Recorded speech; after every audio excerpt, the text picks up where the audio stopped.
Every year before Halloween Horror Nights, my Instagram DMs are flooded with the same questions. And this year, I'm going to answer every single one of them. Well, not every one of them, because, to be honest, some of them are kind of disturbing.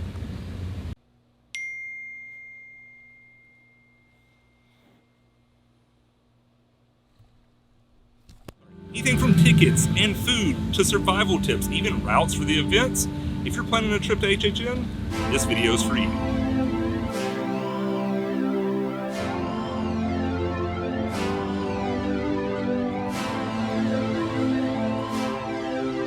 So I figured that one of the best things to do would be to answer one of the questions that I get asked the most first. And the question always goes, do I need multiple nights to experience the event? And the answer is not really black and white. If you are simply asking, how many nights does it take to do and see everything? Well, there's a couple of different answers. If you have Express Pass, a lot of times, as long as it's not a sold out night, I think you can do everything in a single night. That is why the Express Pass is so valuable, especially if you do stay and scream and just take advantage of all the offerings that Universal has for Halloween Horror Nights. I think one night with Express Pass is enough, if that's what you're looking for. If you don't have Express Pass, it kind of depends. I think if you have 2 nights, you're probably pretty safe. You're at least going to get all the houses and get to see all the scare zones. Obviously, you're not going to get to eat all the food. And it's possible that if it's really busy, you might miss one or both of the shows. But with 2 nights, you can probably get it all done. You're just going to be waiting in a lot of lines. Now, where the question gets kind of complicated is if you're asking me that question, 2 nights isn't nearly enough. So for a lot of us, Halloween Horror Nights isn't just another event. It's something that we look forward to the entire year. I mean, as soon as Christmas is over, I start thinking about Halloween and, of course, Halloween Horror Nights. I've been coming to the event for a very long time at this point, and throughout all those years of me coming, one of the things that has happened is as my love for the event and my fandom for the event has grown, I come more and more each year. Even before we moved down, we made sure we spent at least 5 to 10 nights at the event every single year, because it's more than just the event and the haunted houses. There's the experiences, there's the people, the scare actors, just the atmosphere. And when you love Halloween, you just want to be here as much as possible. And I think with me saying that, it kind of leads back to what we've seen over the last couple of years with the outrage or the outcry when the frequent fear passes with Express specifically have sold out before the event. Because as a local and as somebody who loves the event, I just want to come and enjoy the event as much as possible. I want to experience the houses, the scare zones, and then I want to buy the food. I just want to get immersed in Halloween Horror Nights. And I really hope that Universal thinks about that moving forward, because as the Halloween Horror Nights fan that I am, and as the Halloween Horror Nights fan that my friends are, it really stresses us out thinking about losing this part of our Halloween season, this event that means so much, where we come and just hang out and connect. Like, that's terrifying. But all that to say, it just depends on how you want to experience the event. If you just want to make sure that you get everything done, I think one night with Express or an RIP tour. The RIP tour is the best way to guarantee that you get everything done during the event.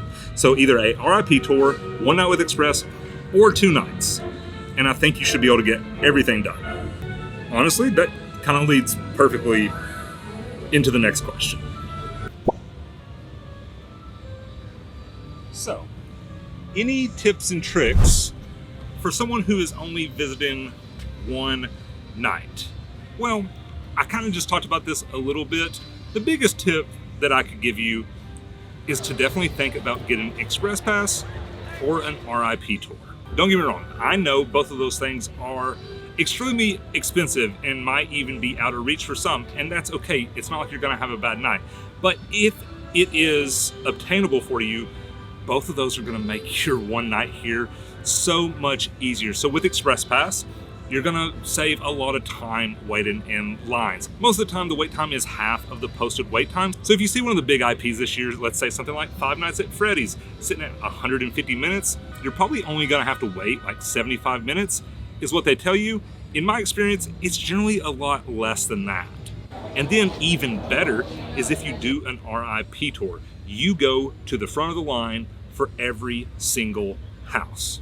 If you do a non-private RIP tour, You're only guaranteed to go through each house one time during your event. They prioritize it, and then you'll have priority seating for the shows.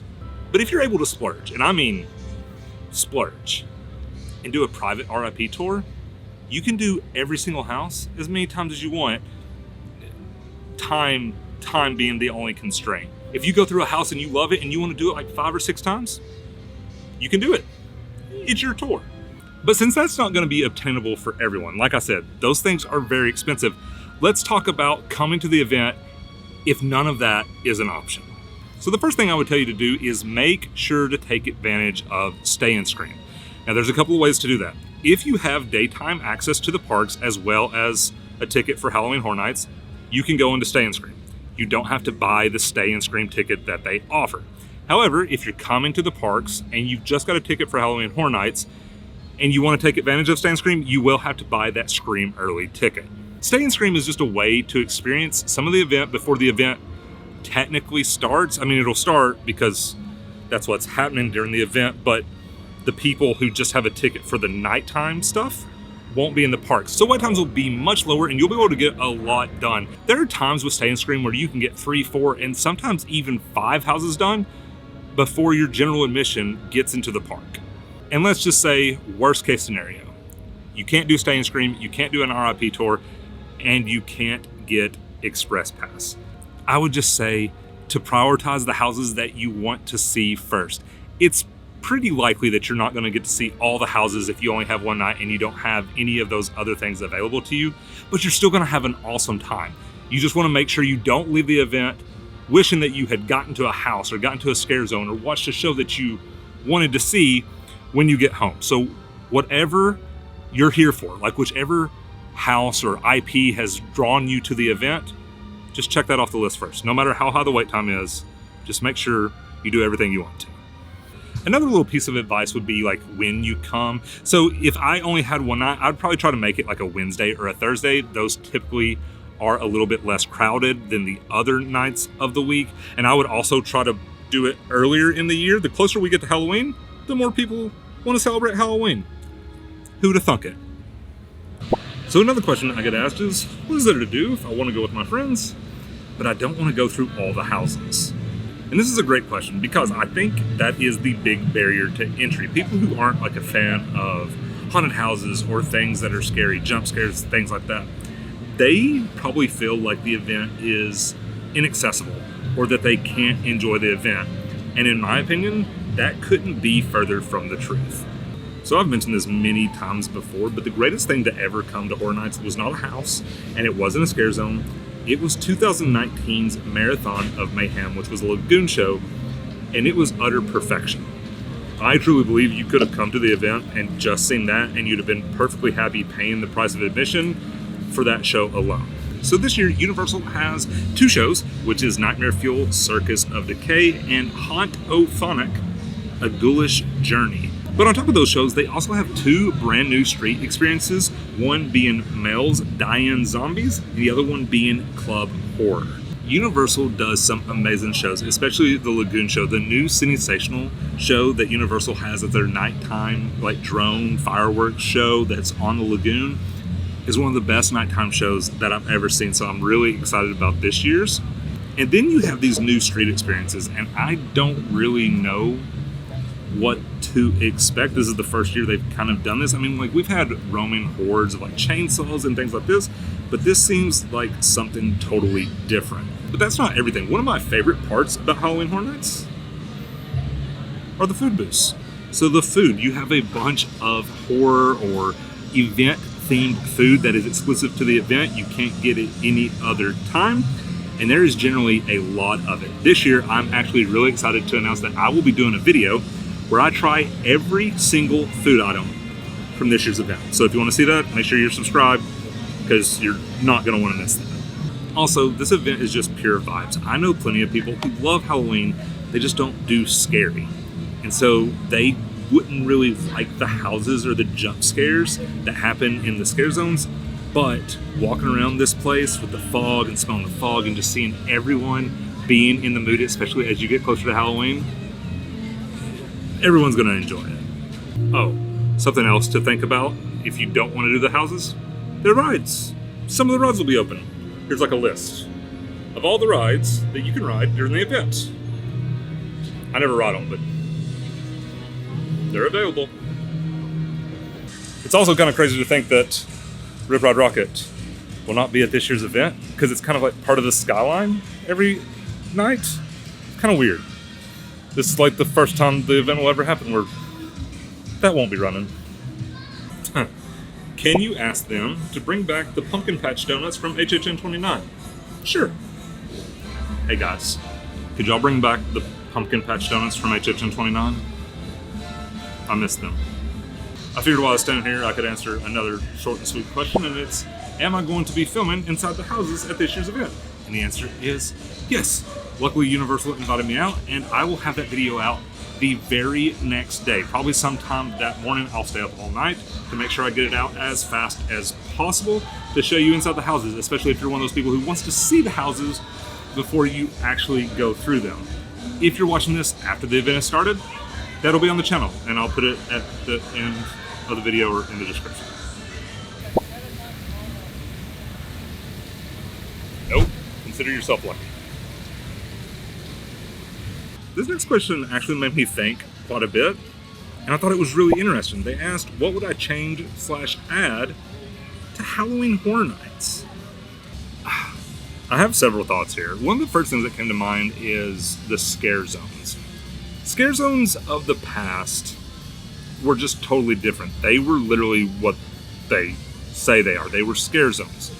You had some really terrifying and like immersive scare zones, and now they are still beautiful. They are well done. The scare actors do an amazing job, but they've kind of become more of like photo ops, and there's a lot of congestion because of that, and I get it. Like, you want to have all the memories, you want to take those photos, but gone are the days where the scare zones were basically just an outside house, and they were just as scary and just as immersive as the inside of the houses.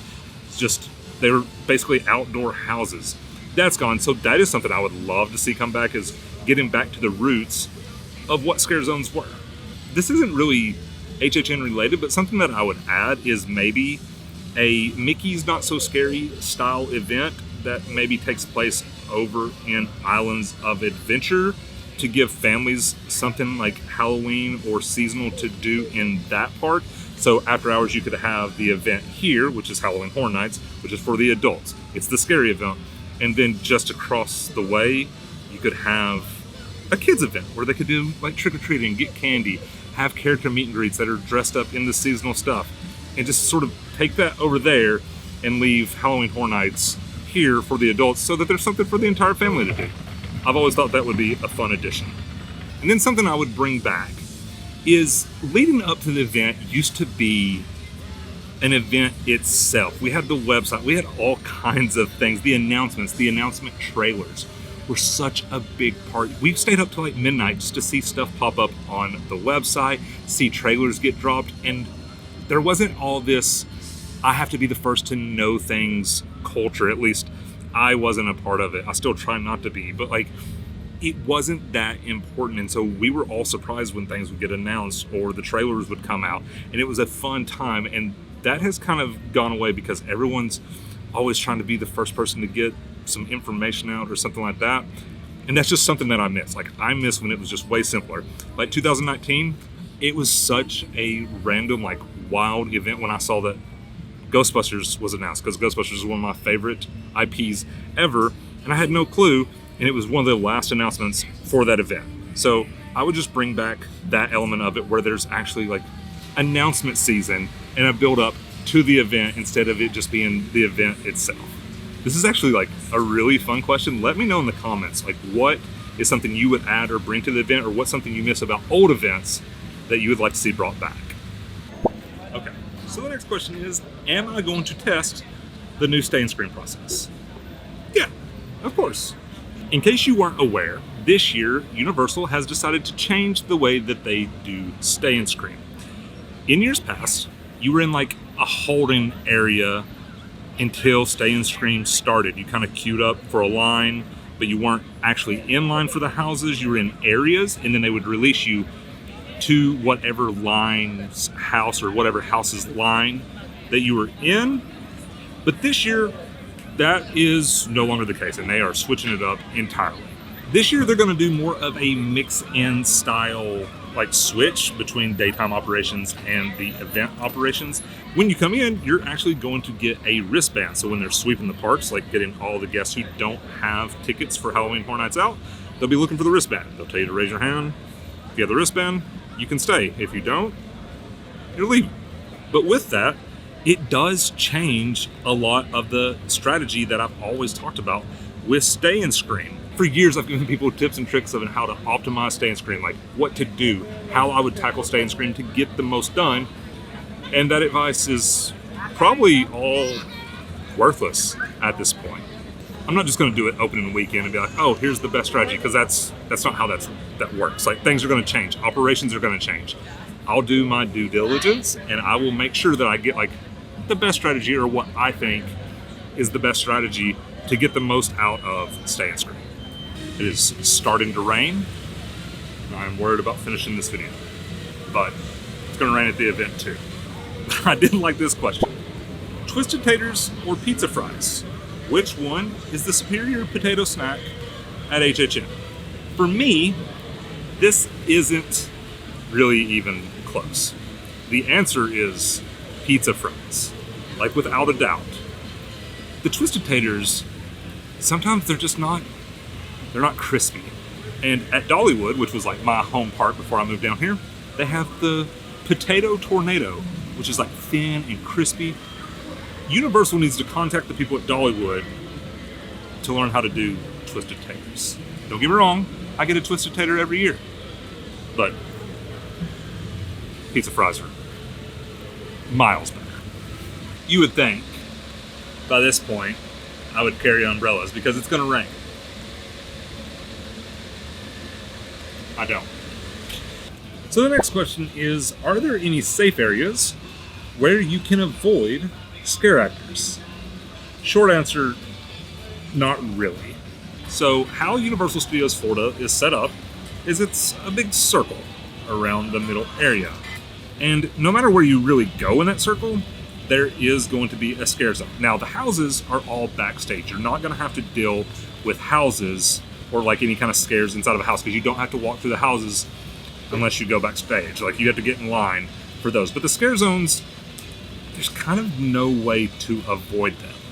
So you have one at the front of the park where the Minions are, then you have one in the Central Park area, then one in New York, and then one back here in the San Francisco area.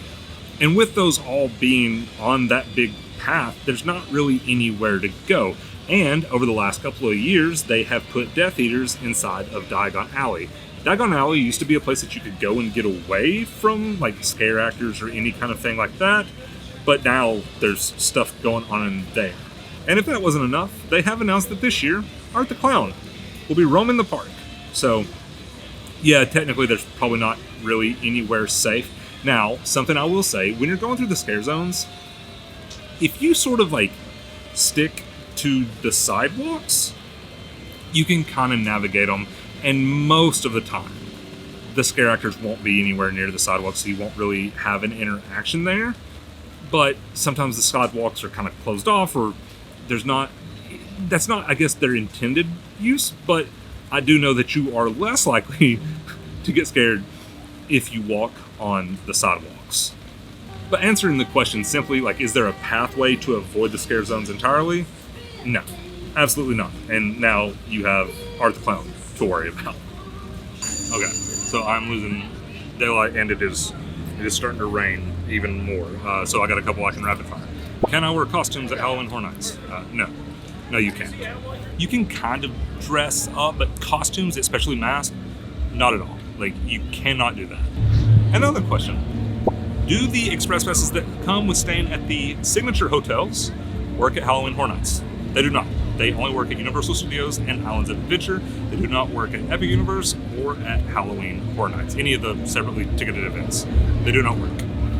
And last but not least, do I have any advice for first timers? And I do. You should start off by watching this video right here. It will tell you all the mistakes that you should avoid at this year's event. Hope you have a great time at Halloween Horror Nights, and I'll see you in the next one. Bye.